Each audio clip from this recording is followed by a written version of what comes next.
Hey, Alexia. Hey, Foster.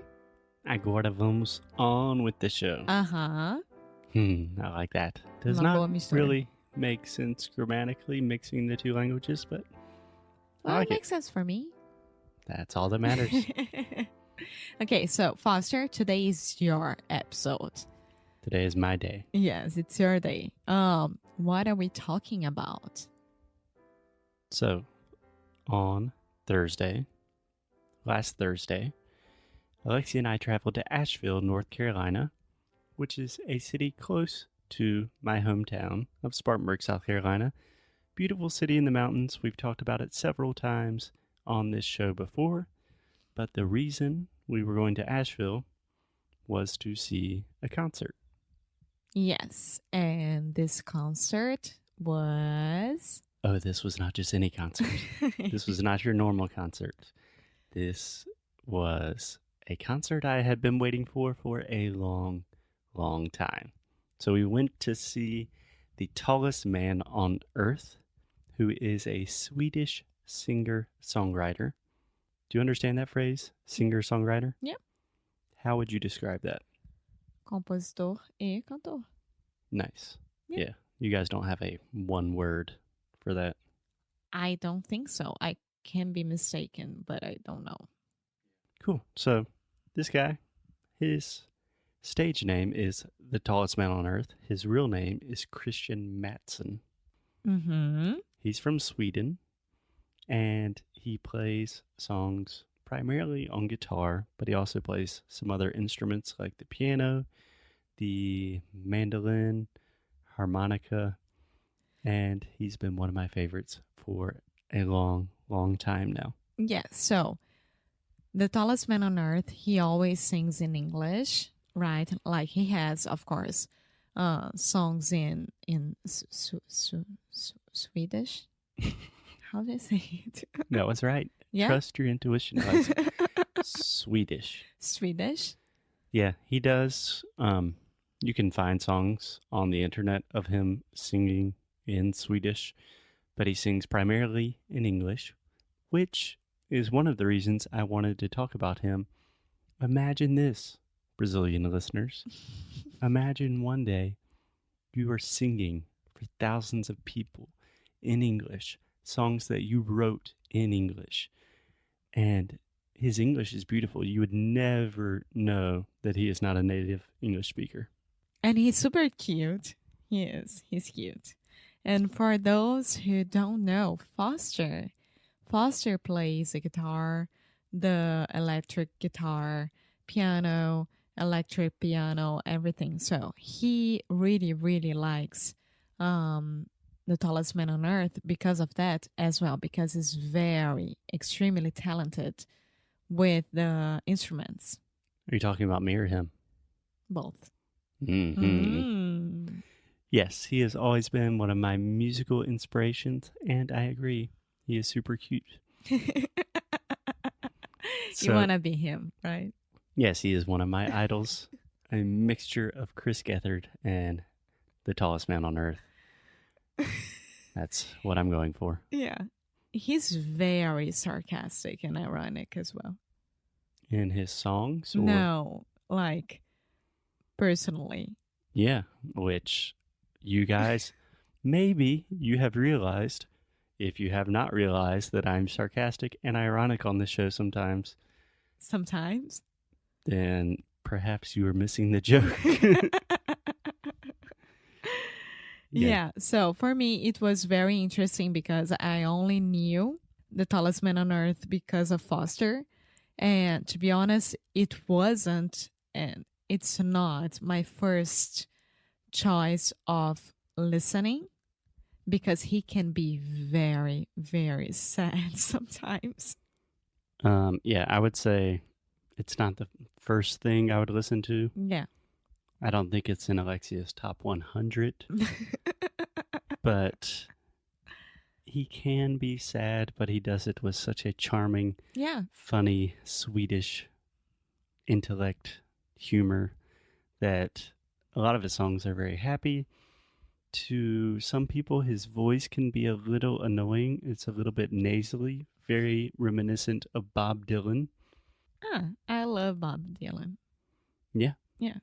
Well, yeah, but usually this kind of artists, Mm-hmm. they are different on stage. So he was completely different on stage. He was very, very fun to watch and super like, and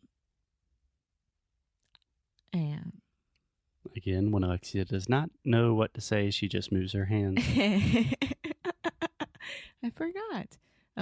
He was moving around a Yeah, lot yeah, on yeah, stage. yeah. Yes, he's very charismatic. He Yeah. is not only an artist, but he's a performer. He really puts on a show, Yeah. you know? So for those who really need someone new to start to listen to, take a chance. Go to Spotify and put there The Tallest Man on Earth, and I think you'll have fun. Do you have songs that people should start listening to indicate? Okay. There's so many things there. You just said a lot of things at one time, and you were giving people a recommendation and immediately transitioned to a question with no sign that you were doing that. See, this is how I become fluent. Oh, man. So, do I have songs I would recommend? Uh-huh. In general, we do not indicate things. We do not use that word as commonly as you do in Portuguese. Mm-hmm. You could maybe indicate like someone for a new job position, something more formal like that, but you recommend a song. Okay. And you said you guys should take a chance. I wouldn't say take a chance. You know, it's not like there's no risk involved. Give a chance. No, just check them out, maybe. Check them out on Spotify. Yeah. There is a risk involved. Not like life and death. Minimal risks are involved. Well, he just released a new disc this Which week. I like it. A new album called I Love You, It's a Fever Dream, which shows some of the irony and seriousness that he uses a lot. His most famous work is probably his older work, which I would recommend starting with an album called The Wild Hunt. Caça Selvagem. Uh-huh. And I would like to say one more thing about the show, if I may. Yeah, you may. So, one difference that I've noticed a lot going to many shows in Brazil and to a lot more shows in the US is in general, especially with singer-songwriters, where it's not like a big band, it's just one guy and a guitar, and he's singing the songs that he wrote. People do not sing and scream as much as they do in Brazil. Yeah, we sing a lot with the artists. Yeah, so in And general... that's why Fred Mercury Que sama. Fred Mercury Meu Deus. with Rock in Rio. Oh my God, with Rock in Rio, he was so happy with the crowd singing along with him. Yeah. Freddie Mercury. Mercury. Mercury. Mercury. Cure. Cure.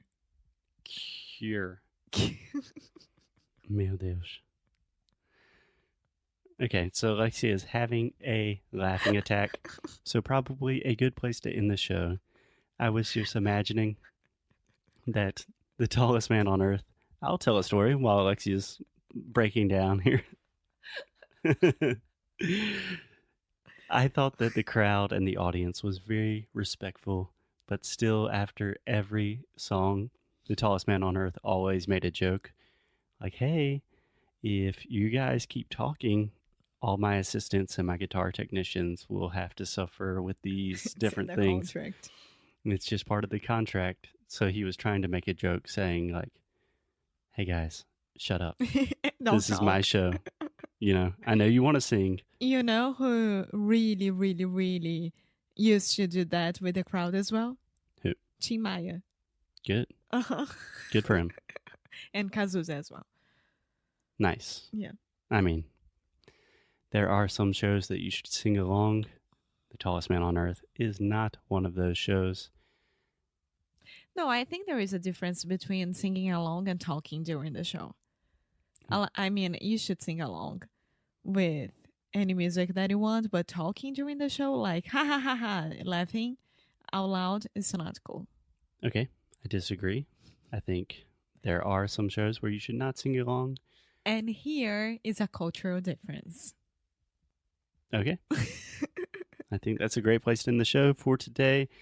Guys, if you're interested, you can check out The Tallest Man on Earth on Spotify or any place that you probably listen to our podcast. And yeah, expand your musical horizons and make art. After going to his concert, it really made me want to be creative. And the tallest man on earth, he always said, "Hello, sweet people." Thank you, sweet people. So, sweet people, go out there, make art, listen to music. We will see you tomorrow. Bye.